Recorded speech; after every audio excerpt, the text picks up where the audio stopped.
The operation that captured Nicolás Maduro and his wife required extensive, detailed planning and coordination between the CIA and U.S. military's special forces.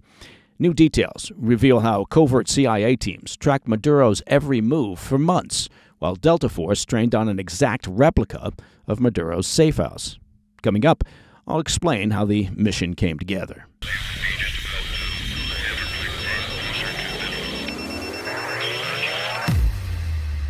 Today, we're learning more about the operation that captured Venezuelan dictator Nicolás Maduro and his wife.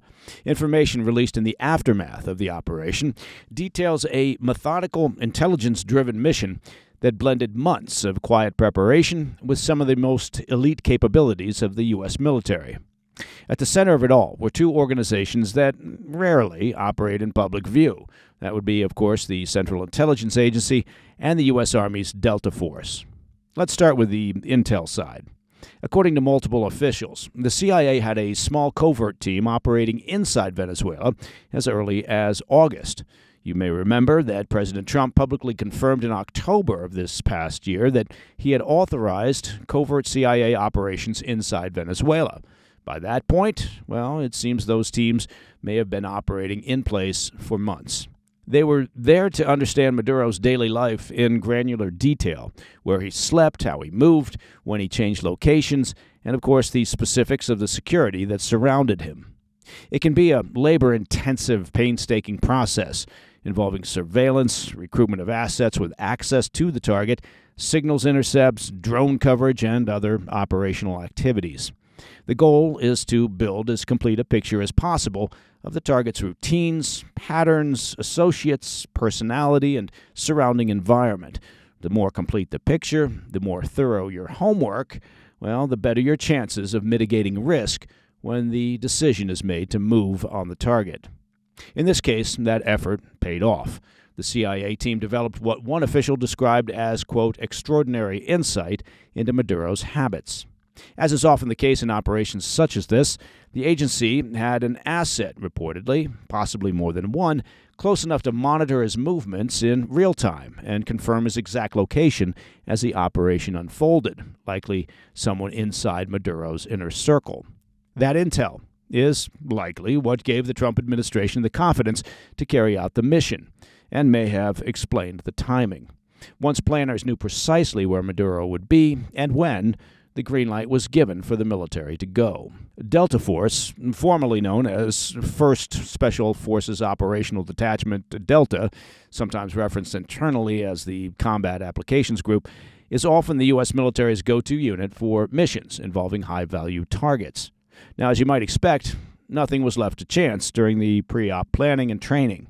Much like with the takedown of bin Laden back in 2011, all-source intelligence was used to create a mock-up of the target site. In bin Laden's case, it was the compound in Abbottabad. For Maduro, it was a replica of his Caracas safe house, built for training purposes. As close to an exact copy as the available intel would allow. Access points, door placements, hallways, number of steps, reinforced areas. They practiced how they would enter the compound, how they would move through the structure, and how they would handle resistance at every stage.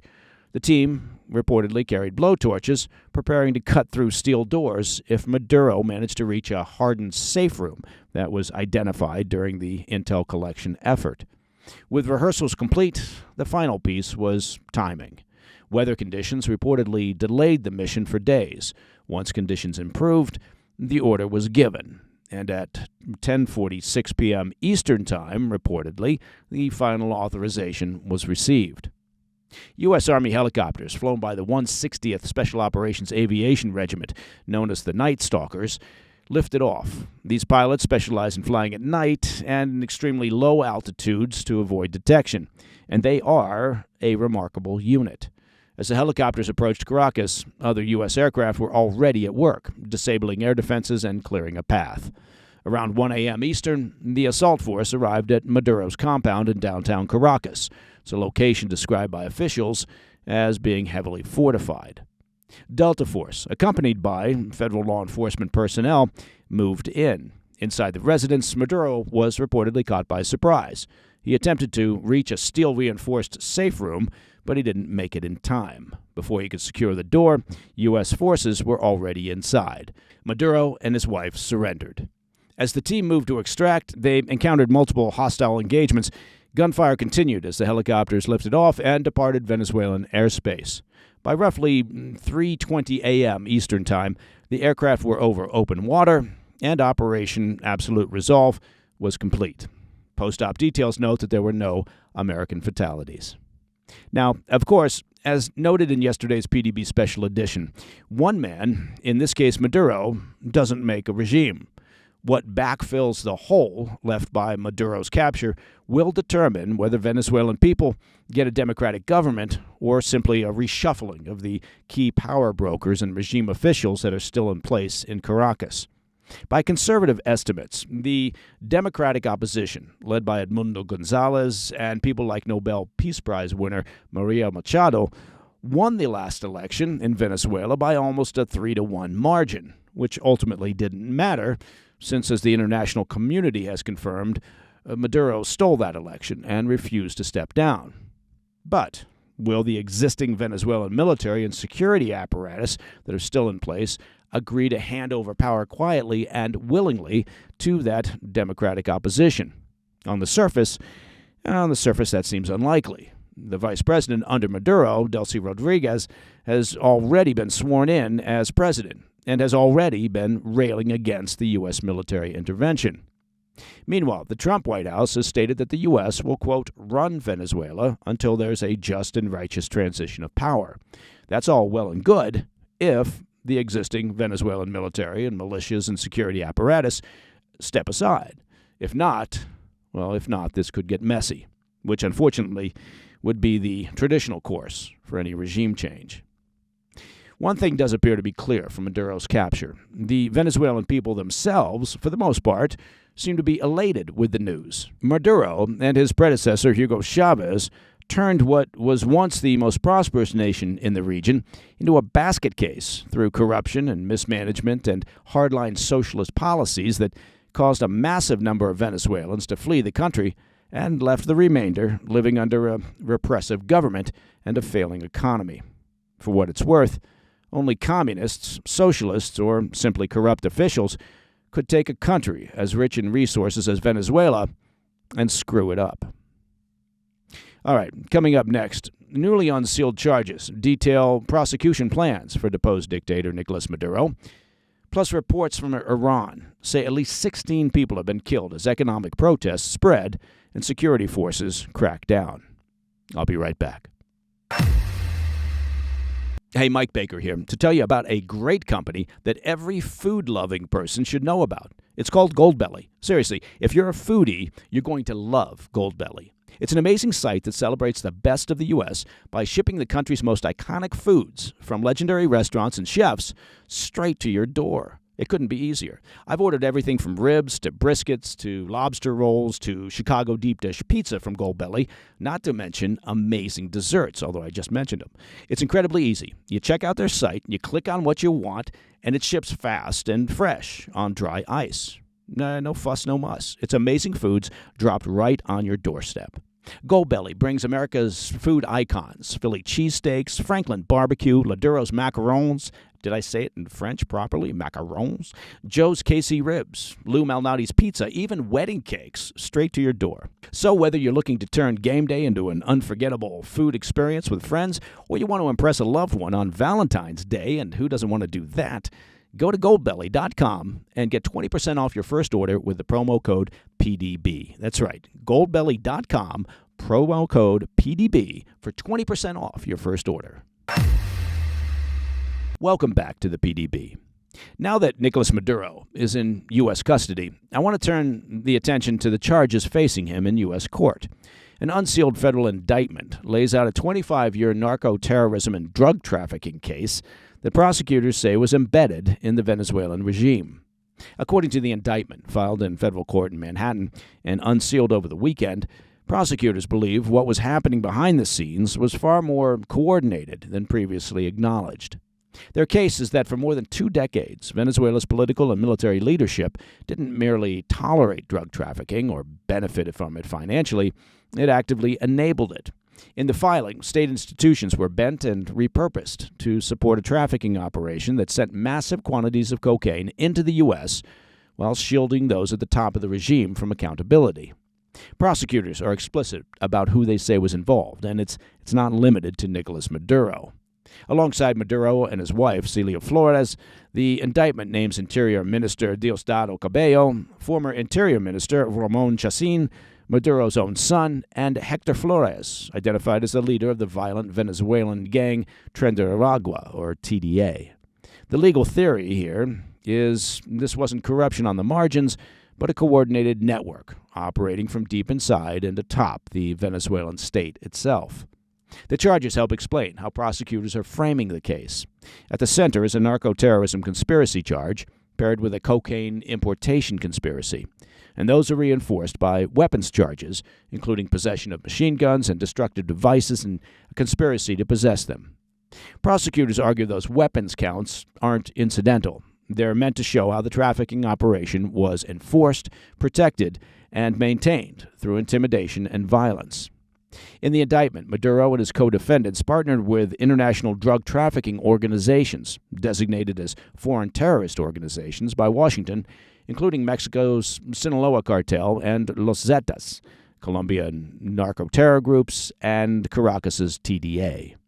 In exchange for protection and logistical support, prosecutors say Venezuela's political and military elite enriched themselves while ensuring cocaine shipments could move north with minimal interference.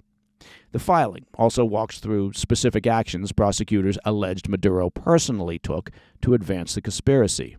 Between 2006 and 2008, while serving as Venezuela's foreign minister, Maduro is accused of selling passports to known drug traffickers, allowing them to move drug proceeds under diplomatic cover. Prosecutors also allege he authorized private aircraft flights, shielded by diplomatic immunity, to transport illicit funds from Mexico back to Venezuela.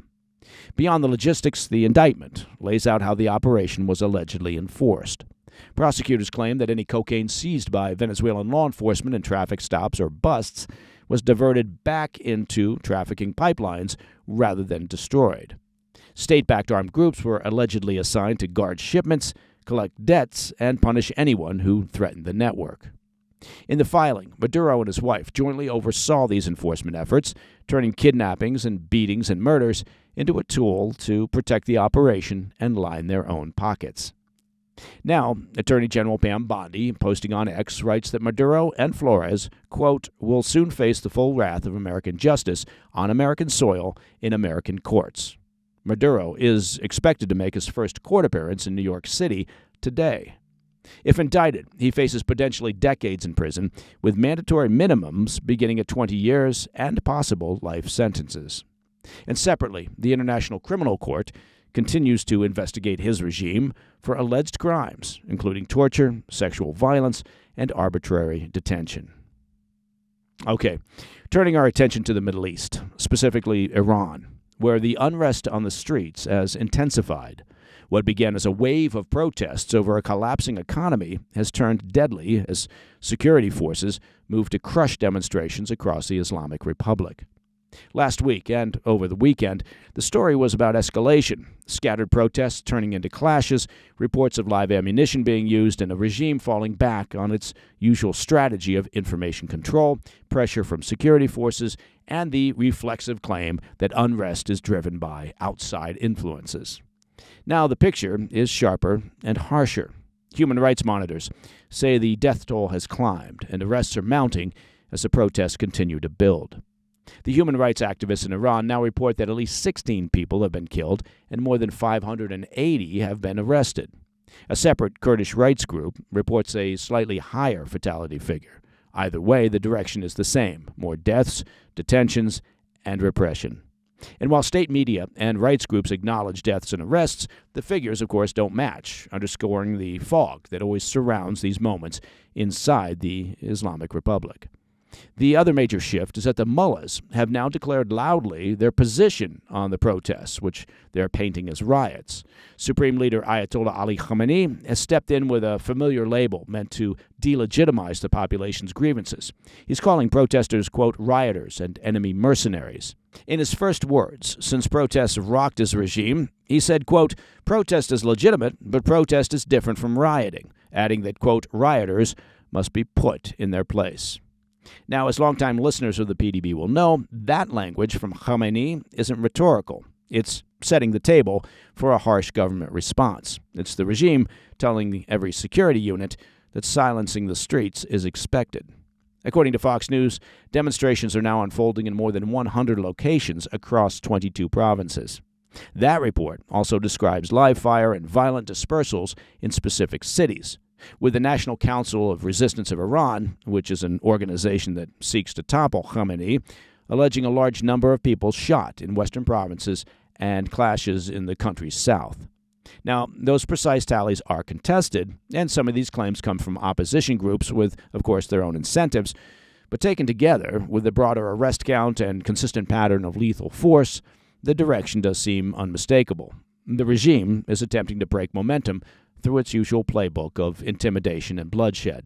Economic pain and devastating inflation may be the spark, but the regime now fears protests that morph from anger at prices into anger at power. Layered on top of all of this is an external pressure point that didn't exist in quite the same way last week. Washington has now tied itself to the unfolding unrest. President Trump posted a message of solidarity with the streets on Truth Social, quote, "If Iran shoots and violently kills peaceful protesters, which is their custom, the United States of America will come to their rescue," end quote. Trump didn't specify what that assistance or support for protesters might look like or entail, but of course the warning itself was sufficient to elicit an angry, aggressive response from the Iranian regime. And of course, well, the world is a smaller place than it used to be. We're all more interconnected, so nothing happens in a bubble. The mullahs and the IRGC, no doubt, are now pondering the U.S. military's actions in Venezuela and possibly recalculating how best to deal with an interventionist Trump administration. All right, coming up in today's Back of the Brief, the UK and France conduct a joint air operation targeting a suspected Islamic State weapons depot in Syria. We'll have those details next. Hey folks, Mike Baker here. And of course, it's a new year, right? And a new year traditionally can mean a fresh start. And for many folks, that can mean becoming debt-free, right? That's very important. The problem is, well, if you're in debt, it can seem like the financial system is built for banks to win and for you to lose. So I want to tell you about this great business out there. It's called PDS Debt. Now, PDS Debt can flip that equation on its head. PDS Debt has helped hundreds of thousands crush credit card and loan and medical debt with custom plans, no credit score minimum. They've got an A-plus rating from the Better Business Bureau, and that, of course, is very important. It's simple, it's effective, it's no nonsense. If you're in need of debt relief, check it out. Head on over to PDS Debt. Honestly, waiting just pads the bank's profits, so don't wait. Get your free personalized assessment and check out the best options for you at pdsdebt.com/PDB. Again, that's simple, pdsdebt.com/PDB. In today's Back of the Brief, Western warplanes were back over central Syria as Britain and France launched a joint strike on what intelligence officials assess was an Islamic State weapons facility buried north of the ancient city of Palmyra. What's important here is that this wasn't a one-off operation or a reaction to a single threat. I've talked before about how Western aircraft have kept up patrols over parts of Syria in an ongoing effort to prevent the resurgence of ISIS. Just last month, the U.S. carried out a wave of strikes across Syria, hitting dozens of ISIS-linked targets in what officials in Washington framed as a deliberate effort to keep the terror group off balance. This latest Allied strike continues that effort. Intelligence pointed to a hidden facility buried in the mountains north of Palmyra used to store weapons and explosives. ISIS is essentially trying to survive long enough to rebuild its territorial stronghold in Syria's remote interior. Britain and France's air forces responded together. According to the UK's Defence Ministry, Royal Air Force Typhoon FGR-4 fighter jets used precision-guided bombs to strike multiple access tunnels leading into the underground site, with a refueling tanker supporting that mission. British defense officials say the strike was carried out only after confirming that the area was devoid of civilians and that all aircraft involved returned safely. As for a full damage assessment, well, it's still underway, but early indications suggest that the mission objective was met. UK Defense Secretary John Healey made the intent explicit, describing the strike as part of a continued effort to prevent any resurgence of the Islamic State and to confront the terror group's violent ideology with Allied support. The strategy is simple. Whenever ISIS shows signs of reconstituting, the West's response is to act immediately. The Islamic State isn't being treated as a defeated relic of the past. It's being treated as a persistent threat that must constantly be monitored and dealt with aggressively and consistently. And that, my friends, is the President's Daily Brief for Monday, the 5th of January. Now, if you have any questions or comments, please reach out to me at pdb@thefirsttv.com. And in addition to our Saturday special edition that covered the developments with Venezuela, I hope you had a chance over the weekend to catch our latest episode of the PDB Situation Report. We took a close look at the protests that are building in Iran, including an interview with a former political prisoner held by the Iranian regime for 2 years. And we also discussed the broader Middle East with former UK Ambassador to Yemen, Ambassador Edmund Fitton-Brown. You can catch it and past episodes on our YouTube channel. Please check that out and subscribe at President's Daily Brief, as well as on podcast platforms all over podcast land. I'm Mike Baker, and I'll be back later today with the PDB Afternoon Bulletin. Until then, stay informed, stay safe, stay cool. Hey, thanks for tuning in. If you enjoyed this video, don't forget to hit that like button and leave a comment, a really positive, nice, and kind comment. That would be appreciated. And if you're not already subscribed to our channel, make sure to subscribe and turn on notifications so you don't miss any of our daily updates.